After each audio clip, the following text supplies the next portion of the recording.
အားလုံးပဲမင်္ဂလာပါ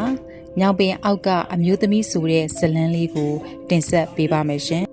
တညက်နေမှာကိုမင်းဟာရွာတရွာကနေအိမ်ပြန်လာနေခဲ့ပါတယ်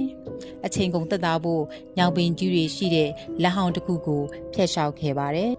နေဝင်သွားတဲ့အချိန်မှာညောင်ပင်အောက်မှာအဖြူအောင်ဝတ်စုံနဲ့မိမတယောက်ရက်နေတာကိုတွေ့လိုက်ရပါတယ်သူမကလုံးဝမလှူရှားပါဘူးကိုမင်းနီးလာတာနဲ့မိမကခေါင်းကိုဖြည့်ဖြည့်ချင်းလှည့်ကြည့်ပါတယ်။သူမပြုံးလိုက်ပါတယ်။မျက်နာကဖြူခွက်ဖြူရောဖြစ်နေပြီးမျက်လုံးနှလုံးကအနှဲ့ရောင်ကြီးပါပဲ။ကြောက်လန့်သွားတဲ့ကိုမင်းကအိမ်ကိုအမြန်ပြေးပြန်ခဲ့ပါတယ်။ညတကောင်ကျော်လောက်မှာ